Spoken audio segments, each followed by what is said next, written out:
The November rain fell like tears from heaven itself, each drop striking the limestone steps of St. Patrick's Cathedral, with a sound that echoed the collective heartbreak within. Inside the grand sanctuary, beneath soaring Gothic arches and stained glass windows that painted rainbows across marble floors, 500 of New York's most powerful citizens had gathered to say goodbye to Catherine Wilson. She lay in an open casket of polished mahogany, her face peaceful, despite the violence that had stolen her from this world at 34. Her hands folded over the gentle swell of her 5-month pregnancy. White lilies surrounded her like a garden of grief, their perfume mixing with expensive cologne and the salt of tears that even the most stoic executives could not hold back. Emma Sinclair stood at the podium, her voice breaking as she spoke of her sister's kindness, her vision, her unwavering belief that business could be both profitable and compassionate. Catherine's closest friends sat in the front rows, tissues pressed to their faces, shoulders shaking with silent sobs. Michael Bennett, the company's CFO who had worked alongside Catherine for 12 years, stared at the coffin with disbelief etched into every line of his weathered face. James Morrison, Catherine's childhood friend and head of security, gripped the pew so tightly his knuckles had turned white, his jaw clenched against the rage that threatened to consume him. The cathedral doors suddenly burst open with a force that sent a gust of cold air rushing through the sanctuary, extinguishing several candles and causing every head to turn in unison. Nathan Wilson strode down the center aisle, his Armani suit immaculate despite the rain, his face a mask of what he clearly hoped would pass for grief. But it was not Nathan who drew the collective gasp from the mourners, not Nathan who caused Emma to stop mid-sentence and grip the podium for support.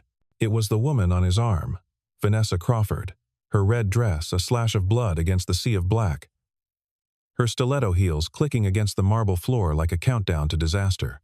She was 26, with platinum blonde hair that fell in perfect waves despite the weather, her lips painted the same crimson as her dress, her hand possessively wrapped around Nathan's arm as if she were claiming territory at a business merger, rather than attending the funeral of the woman whose place she had coveted. The whispers began like wildfire, spreading from pew to pew with increasing intensity. How dare he bring her here, to this sacred space, to this final goodbye? Had he no shame, no decency, no respect for the woman who had loved him, who had carried his child? Margaret Blackwell, wife of the family lawyer, turned to her husband with eyes wide with scandal. Senator Patricia Hayes covered her mouth in shock, her pearls trembling against her black dress. Even Archbishop Thomas Murphy, who had seen much in his 60 years of service, could not hide his disapproval. As Nathan and Vanessa took their seats in the front row, directly across from Emma, as if this were their rightful place, Emma's hands trembled as she returned to her eulogy, her voice now edged with steel beneath the sorrow. She spoke of Catherine's integrity, her loyalty, her belief that trust was the foundation of all relationships, each word a deliberate arrow aimed at the man who had betrayed her sister in life, and now dishonored her in death. The congregation hung on every syllable, their eyes darting between Emma at the podium and Nathan in his pew, waiting for the explosion that seemed inevitable. But Emma maintained her composure, finishing her tribute with grace even as tears streamed down her face, even as her heart screamed for justice that seemed impossibly out of reach. Catherine Wilson had not been born into privilege, though you would never have known it from the empire she built. Her father, David Sinclair, had been a small business owner, running a modest textile company from a warehouse in Queens, teaching his daughters the value of hard work and honest dealing. When cancer took him at 52, Catherine was just 22, fresh out of Columbia Business School, suddenly responsible for a company teetering on the edge of bankruptcy and a younger sister still in college. The board of directors, all men in their 60s who had known David since he started the company, looked at this young woman with barely concealed skepticism, certain she would fail within 6 months. But Catherine possessed something they had not counted on, a brilliant mind coupled with an iron will and an innovative vision that saw opportunity where others saw only obstacles. She restructured the company from the ground up, pivoting from traditional textiles to sustainable fashion, partnering with emerging designers who shared her commitment to ethical manufacturing. Within 3 years, Sinclair Textiles had become Ethereal Fashion Group, with flagship stores in Manhattan, Los Angeles, and Miami. By 30, Catherine was on the cover of Forbes, hailed as the future of American business, her company valued at $2 billion. It was at a charity gala at the Metropolitan Museum where Catherine first met Nathan Wilson, and from the beginning, there was something calculated about his pursuit of her. He was devastatingly handsome in the way that opened doors and closed deals, with dark hair that he kept perfectly styled, green eyes that seemed to see into your soul, and a smile that could charm investors out of millions.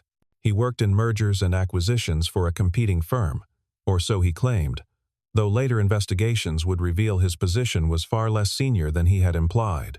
He pursued Catherine with the dedication of a hunter stalking prize game, sending flowers to her office every Monday, showing up at the charity events she attended, always knowing exactly what to say to make her laugh.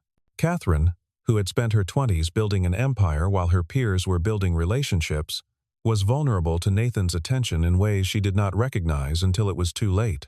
She mistook his intensity for passion, his possessiveness for protection, his interest in her business for shared ambition. They married after 18 months of courtship in a ceremony at the Rainbow Room that made the society pages of every major publication. Nathan moved into Catherine's penthouse overlooking Central Park, assumed the title of executive vice president at Ethereal Fashion Group, and began the slow, systematic process of trying to claim what he believed should be his by right of marriage. Vanessa Crawford entered their lives like a serpent in designer clothing, hired by Nathan himself as director of digital marketing, though her qualifications were as fabricated as her resume. She was everything Catherine was not. Calculating where Catherine was genuine, manipulative where Catherine was straightforward, cruel where Catherine was kind. She recognized in Nathan a kindred spirit, a man whose ambition exceeded his abilities, whose ego could not tolerate being overshadowed by his wife's success.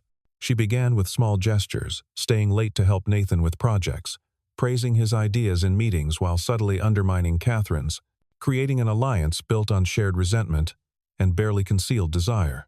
The affair began 6 months before Catherine's death, though she had suspected for at least 3. There were the classic signs that every betrayed spouse recognizes in hindsight. The late nights at the office that produced no visible work, the new cologne, the way Nathan would guard his phone like a state secret, the distance in bed that had nothing to do with exhaustion and everything to do with guilt. Catherine had confronted him once, on a September evening when the leaves in Central Park were just beginning to turn gold. And he had denied everything with such wounded indignation that she had almost believed him. Almost, but not quite, which was why she had made an appointment with Howard Blackwell, her father's old friend and lawyer, to discuss modifications to her will. The night Catherine Wilson died, the California coast was shrouded in fog so thick that visibility was reduced to mere feet. She had driven to Santa Barbara for a conference on sustainable fashion, taking her Mercedes SUV despite Nathan's insistence that she fly, claiming she needed the drive to clear her head. The road along Highway 1 was treacherous, even in perfect conditions, with its hairpin turns and steep drops to the ocean below, but Catherine was an excellent driver who knew these roads well. She had called Emma at 9:15 that evening, her voice strained but determined, saying she had discovered something about Nathan that confirmed her worst suspicions and more, that she would explain everything when she returned to New York the next day. The call came at 2:30 in the morning, the harsh ring of Emma's phone shattering the silence of her apartment.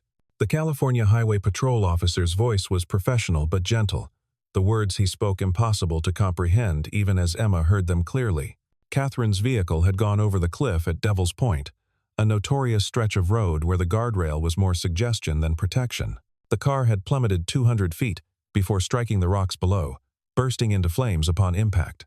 Catherine had been killed instantly, the officer assured her, as if that were some comfort, as if instant death were somehow better than the alternative.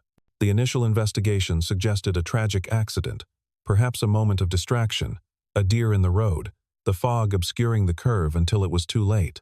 But Detective Rebecca Santos of the Santa Barbara Police Department was not satisfied with surface explanations. A 20-year veteran with instincts honed by countless investigations, she had examined the scene with meticulous attention to detail that others might have overlooked. The skid marks were wrong, too short for someone who had seen danger and tried to brake, too straight for someone trying to avoid an obstacle. When the wreckage was retrieved and examined, her suspicions crystallized into certainty. The brake lines had been cut, not torn, the edges too clean to be accidental damage, the location of the cuts too precise to be coincidence. Someone had wanted Catherine Wilson dead, had planned it carefully, had chosen this stretch of road specifically because accidents here were common enough not to raise immediate suspicion. The funeral proceeded with agonizing formality, Archbishop Murphy's voice echoing through the cathedral as he spoke of resurrection and eternal life, words that seemed hollow in the face of such deliberate cruelty. Nathan sat in the front row, his face a studied composition of grief, occasionally wiping at eyes that produced no actual tears. Vanessa beside him was less successful at feigning sorrow, her expression cycling between boredom and irritation, as if this entire ceremony were an inconvenience she had to endure before claiming her prize. The employees of Ethereal Fashion Group filled 10 rows, many of them openly weeping for the woman who had not just been their CEO but their champion, who had known their names, their children's names, who had created a company culture where success was measured not just in profits, but in the positive impact on people's lives. When Emma rose to deliver the final eulogy, the cathedral fell silent with anticipation. She walked to the podium with deliberate steps, her black dress severe against her pale skin, her eyes red from crying but burning with something fiercer than grief. She began by speaking of her sister's childhood, the girl who had given her lunch money to classmates who had none, who had stayed up all night helping Emma with algebra, even when she had her own exams the next day. She spoke of Catherine, the businesswoman, who had turned their father's struggling company into an empire, while never forgetting the values he had taught them. She spoke of Catherine, the sister, the friend, the mentor, each memory a testament to a life lived with purpose and integrity. Then Emma paused, her gaze sweeping across the congregation before settling on Nathan with an intensity that made him shift uncomfortably in his seat. Her next words fell like hammers on an anvil, each one reshaping the very air in the cathedral. "My sister did not die in an accident," she declared, her voice carrying to every corner of the sacred space. "Someone cut her brake lines. Someone murdered my sister and the child she carried. Someone in this very room wanted her dead." The gasps that erupted were like thunder, echoing off the vaulted ceiling, as 500 people turned to stare at Nathan and Vanessa. Nathan's face had gone pale, sweat beading on his forehead despite the cool November air. Vanessa's hand had gone to her throat, her eyes wide with what might have been shock or might have been fear of exposure. Judge Robert Hoffman, seated 3 rows back, watched the scene unfold with the careful attention of someone who knew more than he was revealing. He had been David Sinclair's closest friend, had watched Catherine grow from a precocious child into a formidable woman, had reviewed the will changes she had made just 2 weeks before her death. He knew about the private investigator's report she had commissioned, the photographs of Nathan and Vanessa entering and leaving hotels, the financial irregularities Michael Bennett had discovered in the company accounts Nathan managed. The judge had advised Catherine to be careful, to gather all the evidence before confronting Nathan, advice she had apparently intended to follow until something had accelerated her timeline, something that had made her call Emma that night with urgency in her voice. The reading of the will took place 3 days after the funeral in the offices of Blackwell and Associates, a law firm that occupied the top 3 floors of a Madison Avenue high-rise. Howard Blackwell, 73 years old, with silver hair and kind eyes that had seen too much human greed, presided over the gathering with the solemnity of a judge delivering a verdict. The conference room was elegant in its simplicity, with floor-to-ceiling windows offering a view of the city Catherine had loved, the city she had conquered through brilliance and determination. Emma sat at one end of the polished mahogany table, flanked by Michael Bennett and James Morrison, both there in their capacity as executors of Catherine's estate. Nathan arrived, 15 minutes late, Vanessa on his arm, despite Howard's explicit instruction that the reading was for family and designated beneficiaries only. When Howard's assistant tried to prevent Vanessa from entering, Nathan had raised his voice, insisting that as his fiancée, she had every right to be present. The word fiancée sent a ripple of disgust through the room. Catherine's body was barely cold, her funeral flowers still fresh on her grave, and already Nathan was flaunting his relationship with the woman everyone suspected had been his mistress. Howard, ever the professional, had simply nodded and gestured for them to sit, though his jaw tightened with disapproval. "Before I read Catherine's will," Howard began, his voice steady despite the tension that crackled through the room like electricity, "I am required to confirm that this document was executed on the 3rd of November, signed in the presence of 3 witnesses, and filed with this firm on the 5th of November, exactly 2 weeks before her death." He paused, allowing the significance of the timing to sink in. Catherine also left a personal letter to be read in conjunction with the will. I will begin with the distribution of assets. Nathan leaned forward, his hands clasped on the table, trying to project confidence even as his knuckles whitened with tension. The will was comprehensive and devastating in its precision. Catherine's personal assets, including her jewelry, art collection, and personal effects, were to be divided between Emma and several charities she had supported. Her shares in Ethereal Fashion Group, representing 82% ownership of the company, were to be placed in an irrevocable trust, with the dividends funding the Catherine Sinclair Wilson Foundation for Women in Business. The foundation's board would consist of Emma as chair, Michael Bennett as treasurer, and Judge Robert Hoffman as legal advisor. The penthouse apartment, which Nathan had grown accustomed to treating as his own, was to be sold, with the proceeds going to establish scholarships for young women from underprivileged backgrounds pursuing business degrees. Nathan's face grew redder with each provision, his breathing becoming shallow and rapid.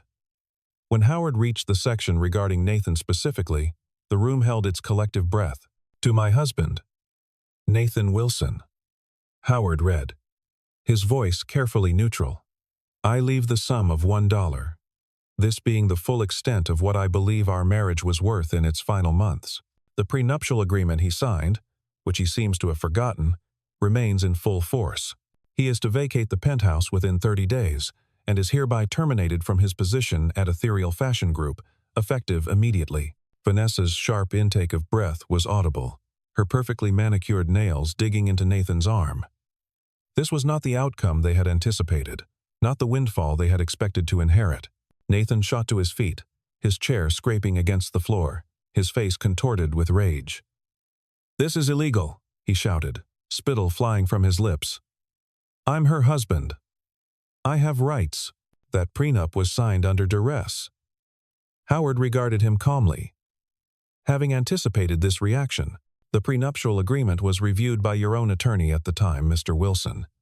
You signed it quite willingly, as I recall, eager to proceed with the wedding. As for your rights as a husband, Connecticut law is quite clear that individuals may distribute their assets as they see fit. Now, Howard continued, his voice cutting through Nathan's sputtering protests. I will read Catherine's letter. He pulled out a cream-colored envelope, Catherine's distinctive handwriting visible across its surface. Breaking the seal with deliberate care, he unfolded the pages within and began to read in Catherine's voice, or as close to it as his deep baritone could approximate. If you are reading this, then my suspicions have proven correct, and I am no longer able to speak for myself. Nathan, I know about Vanessa. I know about the money you've been siphoning from the company accounts, small amounts you thought would go unnoticed. I know about the plans you discussed with her, thinking my home office was soundproof when it is not. The letter continued with surgical precision, outlining every betrayal, every deception, every moment when Nathan had chosen greed over love, ambition over loyalty. Catherine revealed that she had known about the affair for months, had documented everything with the help of a private investigator, had recordings of conversations Nathan and Vanessa had conducted in what they believed was privacy. She expressed her deepest regret not for loving Nathan, but for not seeing through his facade sooner, for allowing her loneliness to blind her to his true nature. The final paragraph was addressed to Emma, asking her to protect the company, to continue the mission of empowering women in business, to never let anyone make her feel less than the remarkable woman she was. Detective Rebecca Santos had not attended the funeral, but she had been working the case with the determination of someone who took the murder of a pregnant woman as a personal affront to justice. She had pulled security footage from every camera within a 5-mile radius of Devil's Point, had interviewed every employee at the conference center where Catherine had stayed, had traced Catherine's movements in the hours before her death with meticulous attention to detail. The breakthrough came from an unexpected source. Ray Parker, a mechanic at a gas station 3 miles from Devil's Point, who remembered seeing a red Porsche parked at the scenic overlook just above where Catherine's car had gone over.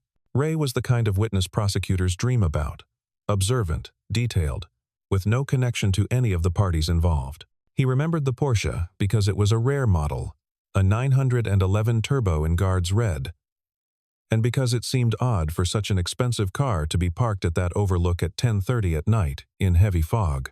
He had been closing up his station when he saw it, had even considered checking if the driver needed help, but decided against it when he saw a woman in the driver's seat talking on her phone. The description he provided of the woman matched Vanessa Crawford perfectly. Platinum blonde hair, distinctive profile, wearing what appeared to be a dark jacket over lighter clothing. Detective Santos cross-referenced this information with cell phone records, which revealed that Vanessa's phone had been in the vicinity of Devil's Point on the night of Catherine's death, despite her alibi that she had been at her apartment in Los Angeles. Further investigation revealed that Vanessa had rented a red Porsche using a fake ID and credit card, had driven to Santa Barbara that day, and had returned the car the following morning, paying cash for an extensive detail cleaning that the rental agency found suspicious enough to note in their records. The digital trail was damning. Google searches for brake line cutting, cliff accidents, California, and how long does brake fluid take to drain all from Vanessa's laptop in the weeks before Catherine's death. But it was the burner phone found hidden in Nathan's desk drawer at the penthouse that provided the most crucial evidence.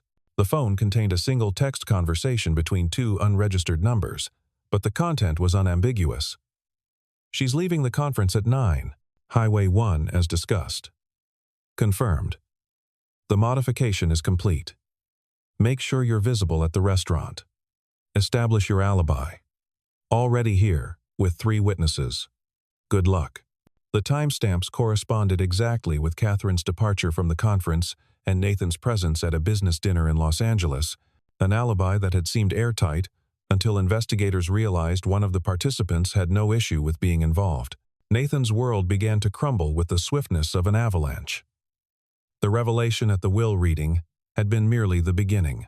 When Detective Santos arrived at the penthouse with a search warrant, Nathan had tried to maintain his composure, insisting he had nothing to hide, that Catherine's death had devastated him, that the investigation was a witch hunt, orchestrated by Emma out of grief and misplaced anger.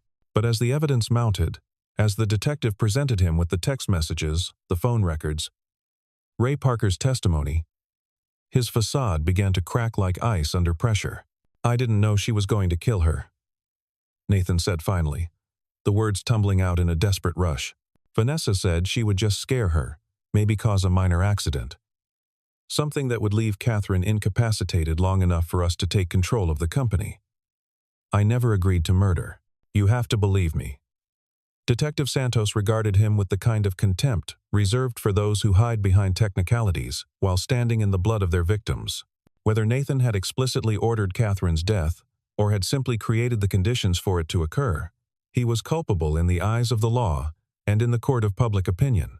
The confrontation between Nathan and Vanessa took place in the penthouse that Nathan would soon be forced to vacate.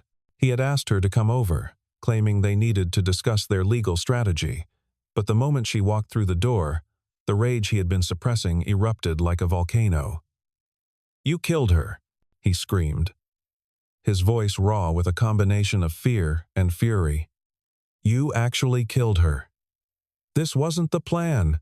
Vanessa, cool as always, poured herself a scotch from Catherine's crystal decanter, her movements deliberate and unhurried. "The plan," she said with icy calm, "was to get what we deserved. Catherine was never going to give you anything willingly. She was too smart, too careful. She had already changed her will, Nathan. We had no choice." "No choice?" Nathan's voice broke on the words. "We had every choice. We could have divorced, started over, built something of our own." Vanessa's laugh was like breaking glass, sharp and dangerous. "Built what? With what money? Your pathetic salary that Catherine paid you out of pity? My marketing job that was barely above entry level? Face it, Nathan, you're nothing without her money, and neither am I. At least I had the courage to do something about it." She moved closer to him, her perfume the same one she had worn to the funeral, a scent that now made him nauseous. "We're in this together, darling. If I go down, you go down. The police will never believe you weren't involved. Your searches are on that phone too, remember? The insurance policy you tried to increase just 2 months ago?" Unknown to both of them, Detective Santos had obtained a warrant to monitor the penthouse, and every word of their conversation was being recorded. The admission of guilt, the revelation of premeditation, the callous discussion of Catherine's death, as if it were a failed business venture rather than the murder of a pregnant woman. All of it was being captured for the prosecution that would follow. Nathan, in his panic and rage, had forgotten the most basic rule of conspiracy. Never discuss the crime in a place where you can be overheard. Vanessa's escape from custody was as dramatic as it was short-lived. She had been arrested at her apartment, but had convinced the officers to allow her to change clothes before being taken to the station, claiming the silk blouse she was wearing was a family heirloom she couldn't bear to have damaged. In the bathroom, she had climbed out the window onto the fire escape, her years of Pilates giving her the flexibility and strength to navigate the metal stairs in her designer heels. She had left a note on the bathroom mirror, written in lipstick like a scene from a movie. "If I fall, you fall too, Nathan. Meet me where you proposed to her." Midnight. The gazebo in Central Park, where Nathan had proposed to Catherine, stood like a ghost in the rain, its white pillars gleaming in the streetlights that barely penetrated the storm. Nathan arrived at 11:45, his coat soaked through, his hands shaking not from cold but from the fear that had taken root in his chest like a cancer. Vanessa was already there, standing in the center of the gazebo like an actress on a stage, a small revolver in her hand that she must have hidden somewhere the police hadn't thought to search. "You came," she said, her voice carrying despite the rain. "I knew you would. You're predictable, Nathan. It's one of your many flaws." "Put the gun down, Vanessa," Nathan said, trying to inject authority into his voice but achieving only desperation. "This is insane. You're making everything worse." She laughed, the sound mingling with the rain hitting the gazebo roof. "Worse? How could it possibly be worse? I'm going to prison for life. But you're going to walk free, aren't you?" The pathetic husband who claims he didn't know what his mistress was planning. The victim of manipulation. Poor, stupid Nathan. She raised the gun, not pointing it at him, but holding it like a prop in a play she was directing. "Unless, of course, I tell them everything. How it was your idea, initially.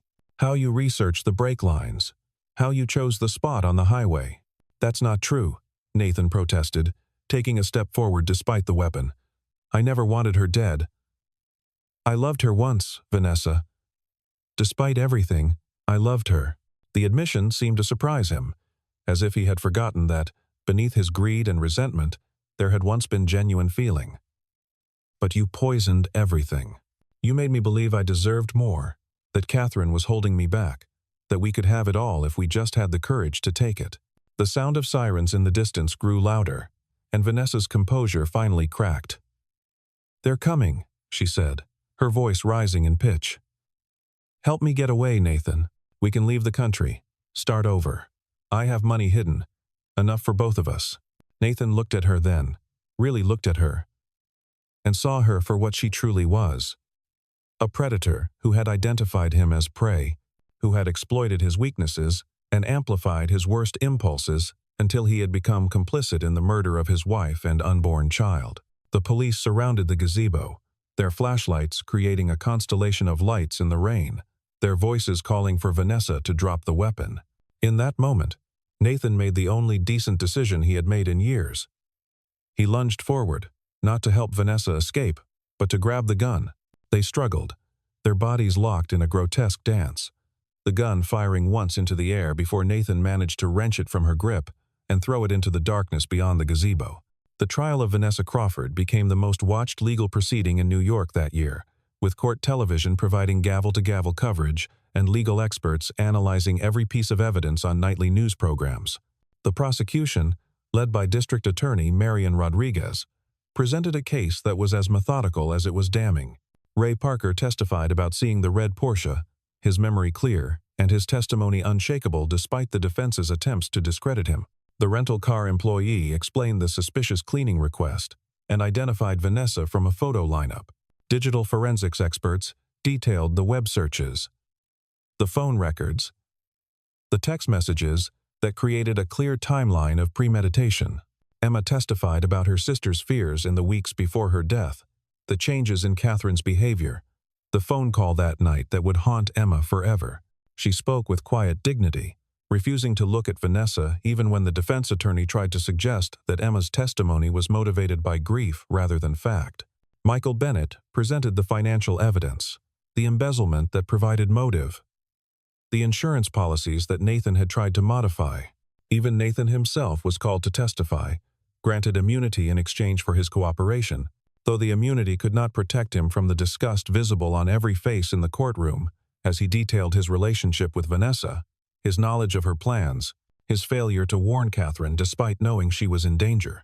The defense tried to argue that the evidence was circumstantial, that Vanessa had been in Los Angeles at the time of the accident, that the prosecution couldn't prove she had actually cut the brake lines herself. But the jury, composed of 7 women and 5 men, needed only 4 hours of deliberation to return a verdict of guilty on all charges: first-degree murder, conspiracy to commit murder, and murder of an unborn child. When the verdict was read, Vanessa showed no emotion, her face a mask of indifference that she maintained even as the judge sentenced her to life in prison without the possibility of parole. As she was led away in handcuffs, she turned to Nathan one last time, her lips forming words that the courtroom cameras couldn't capture but that Nathan would hear in his nightmares for years to come. "This is your fault too." Nathan Wilson was not charged with murder, the immunity deal protecting him from prosecution, but he was found guilty in the court of public opinion. Every business contact he had cultivated during his marriage to Catherine cut ties with him. Every social club revoked his membership. Every restaurant where he had been a regular suddenly had no available reservations. He was forced to sell everything he owned to pay for his legal defense, moving from the penthouse to a studio apartment in Queens, a descent that felt like justice to those who had loved Catherine.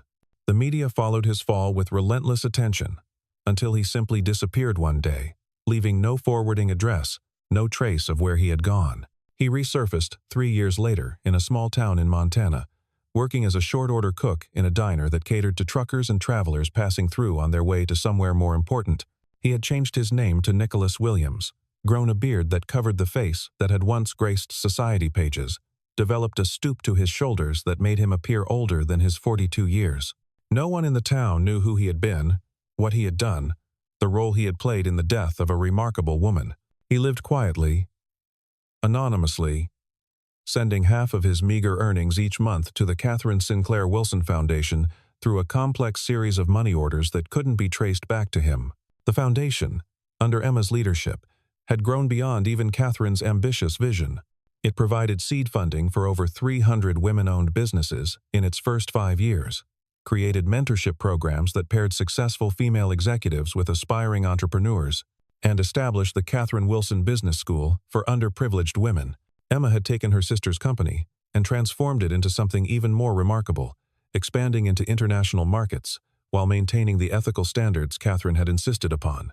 She often felt her sister's presence in board meetings, could hear Catherine's voice when faced with difficult decisions, drew strength from the legacy she was determined to protect and expand.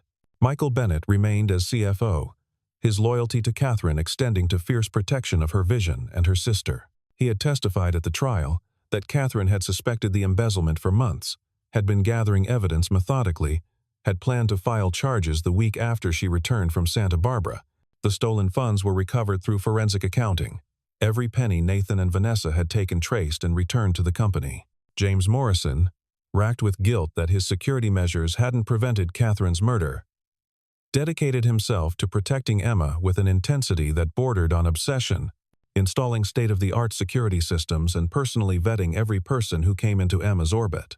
Judge Robert Hoffman, in his role as legal advisor to the foundation, ensured that Catherine's wishes were followed to the letter. He had been the one to suggest the provision in the will that prevented Nathan from challenging it, had helped Catherine structure the foundation in a way that made it legally bulletproof, had guided Emma through the labyrinth of legal challenges that followed the trial. He often spoke of Catherine at foundation events, describing her as the daughter he never had, a woman whose integrity had been absolute, whose vision had been transformative, whose death had been a tragedy, but whose legacy would endure for generations.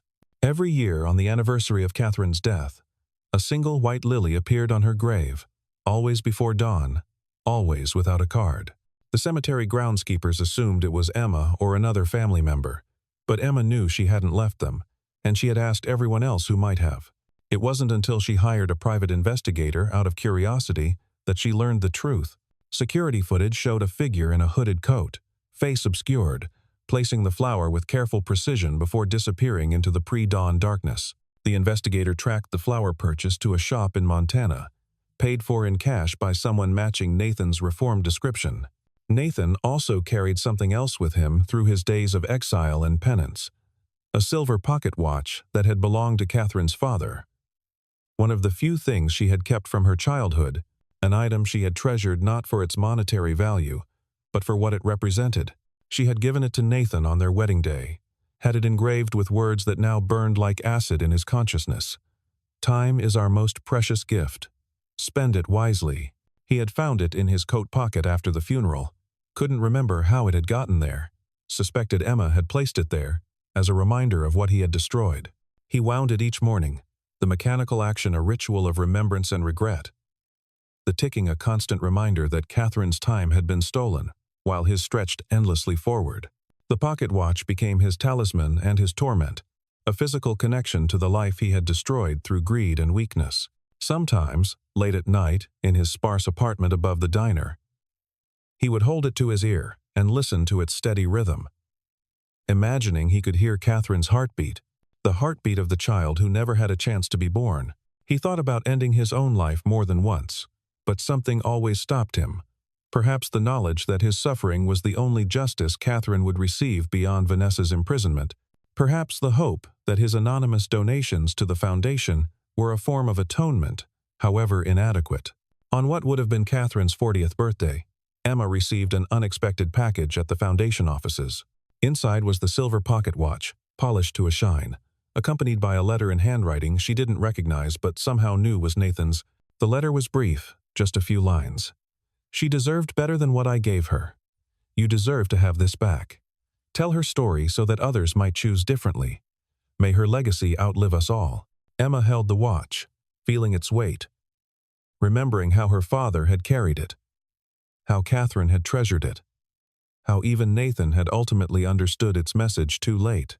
Emma had the watch displayed in the foundation's headquarters, in a place of honor beside Catherine's portrait, the inscription visible to everyone who entered. It became a symbol not just of loss, but of the importance of choices, of integrity, of using time wisely, in service of something greater than personal gain. Young women who came through the Foundation's programs would often pause before it, reading the inscription, understanding that success meant nothing without honor, that wealth meant nothing without purpose, that time was indeed the most precious gift and should never be wasted on those who would steal it from others. The story of Catherine Wilson became a cautionary tale told in business schools and boardrooms, a reminder that brilliance and success could not protect against betrayal, that trust given to the wrong people could be fatal, but also that a life lived with integrity created ripples that extended far beyond death. Vanessa Crawford served her life sentence in a maximum security prison, her beauty fading, her manipulative charm useless against concrete walls and iron bars. She received no visitors, no letters, no acknowledgement that she had ever existed beyond her crime. Nathan Wilson, or Nicholas Williams as he was known in Montana, continued his quiet existence. His penance measured in small acts of kindness to strangers who would never know his true identity. The Catherine Sinclair Wilson Foundation grew into an international organization, helping thousands of women achieve their dreams of business ownership, providing not just funding, but mentorship, education, and the kind of support Catherine had wished for in her early days. Emma married eventually, to a man who understood that he would always share her heart with the ghost of her sister, who supported the Foundation's work with quiet dedication, who helped her carry the weight of loss and the responsibility of legacy. They named their daughter Catherine, called her Kate, raised her with stories of the aunt she would never meet, but whose spirit lived on in every life the Foundation touched. Years passed, seasons changed, the sharp edge of grief softened into a bearable ache, but the lessons of Catherine's life and death remained vivid. The silver pocket watch continued to tick in its display case, its message as relevant as ever. Time is our most precious gift. Spend it wisely. Catherine Wilson had spent her time building something beautiful and meaningful, creating opportunities for others, living with integrity even when it would have been easier to compromise. Her time had been cut short by greed and jealousy, but her legacy proved that goodness, once planted, could not be destroyed by evil, only transformed into something stronger. In the end, Nathan's prediction to Vanessa proved prophetic, though not in the way he had meant it. They had both fallen, brought down by their own choices, their own greed, their own failure to value what truly mattered. But Catherine, even in death, had risen, her influence growing rather than diminishing, her example inspiring countless women to pursue their dreams with integrity and determination. The Foundation's annual gala, held each year on Catherine's birthday, raised millions for its programs, bringing together the most powerful women in business to celebrate not just success, but significance, not just profit, but purpose. The final image that remained, the one that Emma carried with her always, was not of Catherine in her coffin, not of the trial, not of Vanessa being led away in handcuffs. It was of Catherine at her desk at sunset, the golden light streaming through her office windows, her hand resting protectively on her growing belly, her face serene with the knowledge that she was creating something that would outlast her. She had been right. The company she built, the foundation that bore her name, the lives she touched, the example she set, all of it continued to grow and flourish, a living testament to the truth that while evil might win battles, goodness ultimately wins the war. The silver pocket watch ticked on, marking time that Catherine would never see but had somehow shaped, its message echoing through the years like a benediction and a warning. Time is our most precious gift. Spend it wisely. In the end, Catherine Wilson had spent hers creating light that no darkness could extinguish, building something that no betrayal could destroy, leaving a legacy that transformed tragedy into triumph, loss into purpose, death into everlasting life through the lives of others. And in that transformation, in that transcendence of mortality through meaning, Catherine Wilson achieved the only immortality that truly matters, living on in the good that others do, because of the good she had done. The rain that had fallen on the day of her funeral had long since dried, but the seeds it had watered continued to grow, reaching toward a sun that Catherine would never see but had helped to rise. Justice had been served, not perfectly but sufficiently. Love had triumphed over greed, not immediately but ultimately. And, somewhere in Montana, a man who had once been Nathan Wilson wound a silver pocket watch each morning, counting the hours of his penance, knowing that no amount of time could undo what had been done, but hoping that perhaps, in the fullness of time, the good that grew from Catherine's legacy might somehow balance the evil that had ended her life. It was a fool's hope, perhaps, but it was all he had, and he held on to it as tightly as he held on to the knowledge that Catherine's time, though brief, had meant more than his ever would.